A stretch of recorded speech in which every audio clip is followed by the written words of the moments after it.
Okay, we're on the study guide, Era 3, Part 2. So the 10th question, question number 10, is what is the colonial rallying cry against these taxes? And it's no taxation without representation. Remember, England and the colonies don't see eye to eye on what representation means. The English believe that one English citizen represents all English citizens. So when they looked at their parliament, they said that the colonists were being represented because the colonists really are English citizens. They just happen to be living, 3,000 miles away. The colonists don't see it that way. The colonists explain, if you're here in the colonies, there's a different set of issues and concerns you have than living in London, okay? So when the colonists look at Parliament, they don't feel they actually have a representative, someone who understands what it's like to live in the 13 original colonies. Remember, when they're coming over here, half of them die from disease. 9 out of 10 of them are farmers. You're looking at a higher standard of living, too, here in the colonies. There's a lot of differences of living here in the colonies versus living in England, the old world, Europe. So the concerns are different. Here in the colonies, they're concerned with American Indian attacks. They're concerned with attacks by enemies of Britain, like the French attacking, the Spanish attacking. So they live in different worlds. And so the colonists are trying to get Britain to understand, let us elect our people to Parliament. Let us have somebody over there who has lived here in the colonies. Because when you look at the people who live in England, they haven't traveled to the colonies. The members of Parliament don't know what it's really like. They haven't lived over here. So the rallying cry becomes no taxation without representation. Remember, Britain believes in universal representation, and the colonists don't. Okay? So for question 11, it's explain the Quartering Act of 1765. What this Quartering Act basically says to the colonies is, thanks to the French and Indian War, we know you guys have to have some more soldiers present here in the colonies. But in exchange for those soldiers, you actually need to pay for their housing and food. So each of the colonial legislators, the colonial governments, have to actually raise money to pay for the British soldiers to actually stay there. It does not mean that a soldier has to live in your home. It means that you as a colonist, as a colony, needs to provide a base with housing, food, and all that, okay?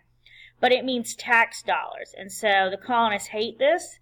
They asked, they asked for it to be repealed, and Britain backs down and they repeal it. And when they ask, they're protesting, they're writing letters, they're talking about it being unfair and unjust, okay?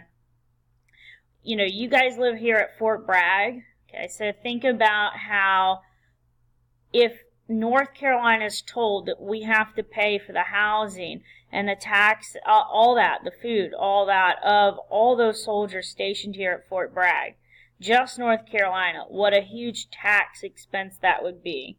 So this is what Britain's really kind of asking, but, the colonists aren't willing to do it. Because remember, they have a history of not paying taxes thanks to salutary neglect.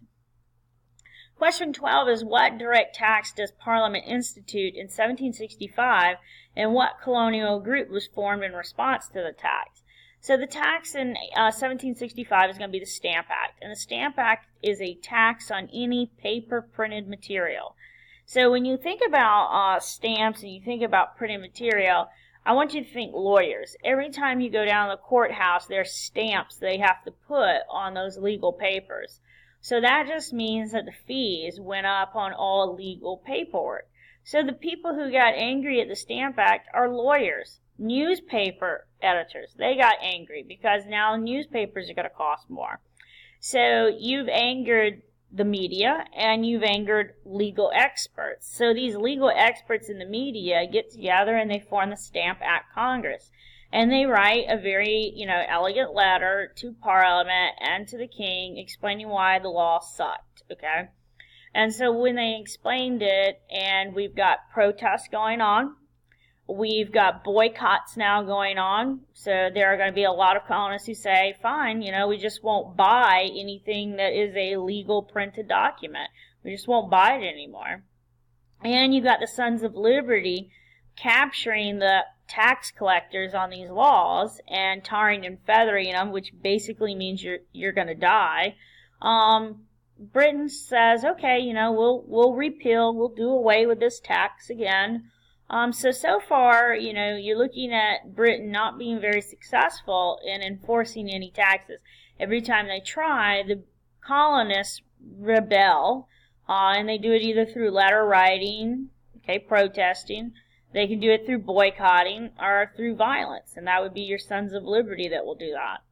So they're calling it an old fatal stamp. They believe that this tax is killing their economy, and that's pretty much how the Stamp Act kind of writes their protest of it. So question 13 is list 3 forms of protest colonists took after Parliament passed that Stamp Act of 1765. First thing they did was letter writing, and that's going to really be like your lawyers, your newspaper people. They're going to be writing those letters, and they write a very, elegant protest letters. They explain point by point, here's Exhibit A, here's why this law sucks, Exhibit B. So they're going into a lot of detail. The second way they do a protest, or the second way they voice their opposition to the Stamp Act, is boycotting. And this is just the refusal to buy the good. If nobody buys the good, you can't collect taxes on it. So now nobody's buying printed material. So far, Britain's got people writing letters, and so their mailboxes stuffed with these letters. Now they've got people not actually buying the equipment, the things that's being taxed, so you're not collecting any taxes. And then the third thing that the colonists are going to do is use violence. So those tax collectors who come out, and the tax collectors are trying to collect the taxes. These are government men. These are men who are representative of King George III and Parliament. And they're going to capture them, parade them through the town. They strip them naked. They tar and feather them. And the tar is boiling hot. It continues to be hot, for a very, very long time. It takes forever for tar to cool down. And then they put feathers on you. So this is a very violent act that the Sons of Liberty do. And if you're a tax collector and you just saw another tax collector have this happen, you're probably going to put in your letter of resignation. You're probably going to quit. And so now you don't have anyone actually willing to go out and collect the taxes. So Britain feels like they might as well repeal or do away with the tax. But remember what I taught you. They've argued that the Stamp Act was wrong. They've argued that the Quartering Act is wrong. They've argued that the Sugar Act is wrong. And every time they've argued, Britain has repealed it. So far, Parliament and King George III have taught the colonists that if you argue enough, you will get your way. If you throw a temper tantrum, you're going to get your way. So remember, like the mom who goes to the toy stores, and they go to the mom, I want that toy. And mom just goes, fine, put it in the cart, you'll get it. Well, the next time the kid goes to the toy store, they expect the same thing again. And it's the same thing now with the colonists. They have argued effectively, either peacefully or violently, and they have gotten their way. So the next time Britain wants to do a tax, what do you think is going to happen? Protest, boycotts, violence. Question 14 are, do these protests actually work? So did they actually work? And if so, tell how. Yep, absolutely worked. Britain caves in. So Britain repealed, they voided, they struck out, they did away with the Stamp Act because the colonists were too resistant to it. And to the British, it's like, okay, so if we can't win at this front, let's try another way to tax them. And that's why they do the Townshend Acts. The Townshend Act is an indirect tax. And I told you it's kind of like a hidden tax. And that means that most people probably aren't going to notice it. It's like gasoline is a indirect tax. Most people don't know how much gasoline tax is in their state because they just see the price at the pump. The price of the pump is $2.37. Okay, well, you don't know how much tax is actually on that original gallon of tax. It's just kind of in there. So most people don't pay attention to it. So Britain is going to now try a different way to tax the colonists and get the money so they can pay off the French and Indian War debt. Question 15 is, what purpose did the Declaratory Act serve? So thanks to the Sugar Act and the Stamp Act and the Quartering Act, and thanks to Britain repealing it, Britain feels that they need to declare their power over the colonies. So the Declaratory Act, if you look at the root of this word, it looks like declare, and basically what Britain is doing is they are declaring that they, the government, has the actual power to enforce all these rulings on the colonists, that you will pay the taxes. You will be good, loyal citizens. You will love King George. You will love Parliament. You will be British citizens because that's what you are. But remember what I also told you. Anytime somebody has to declare that they have the power to do something, it really shows they're weak. You know, I explained to you about coaches. A coach doesn't tell you he has the power to make you do like reminders, cult reminders on the football field. He makes you do it. He doesn't say, I have the power to do it. He does it. Okay? So when Britain says this, they're really showing that they're losing grip on the colonists. And the smart ones are catching on to this. Question 16 is, were the Townshend Acts a direct or indirect tax? And then you have to list 3 items that were taxed under. They're indirect. It's that sneaky little tax. So I've got a gas bump here. You know, most people don't know how much gas taxes really are in their state. So I talk to you always about North Carolina and South Carolina. You know, gas is always cheaper in South Carolina, but it's because they have a smaller tax on gasoline. It's a smaller indirect tax. The things that were taxed with the Townshend Act: lead, paper, tea, glass.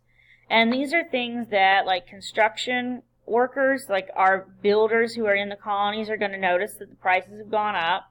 And maybe some people notice at the store when they go and they try and buy some tea, there's going to be a little bit of an increase in the price. Okay? So not anything that people really are going to notice. It's not like a sales tax where at the end of your receipt it says how much taxes you paid. This is already included in the item. So yesterday the item was £1. Now it's £1.50. And you're just like, wow, the price really jumped on it. But you don't make the connection that that price jump is due to taxes.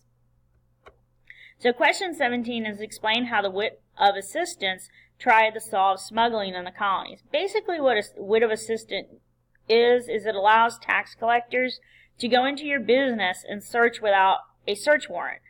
In the United States today, if the cops want to search your house, they have to have a search warrant. They have to have reasonable cause to come into your house. Now, you know, if they see you doing some sort of crime and you got your blinds open and they can see it through the window, well, now they have cause to go in. But they always get a search warrant. But see, back then, Britain has actually kind of suspended this writ of assistance. They're actually allowed to just go in without a search warrant and look at your house. So when they are looking at your house, they, you know, are your business, and it's normally businesses, you know, they're turning over stuff and they're kind of damaging what you have. So they were allowed to do what was necessary to assist them in their jobs. So they kind of suspend these, like, you don't have to have a warrant. Now you have this right to be assisted in how to do your job. So they're allowed to do whatever is necessary and proper, kind of more or less, for them to get the job done. John Hancock is one of these guys who suffers from it. There's a tax collector who particularly bothers him. He's a businessman, and the guy comes in on a regular basis to his business, and they don't come in and just like lift up stuff. They're throwing stuff all over the place, and if you're a person who is a merchant and they're tearing up your barrels, and barrels were really expensive because it had to seal. It's like a Tupperware or Rubbermaid container, you know, it keeps everything fresh.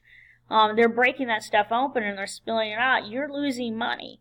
And so this is part of the reason why he becomes a Sons of Liberty member. I mean, there's other reasons, but this is one of the big ones.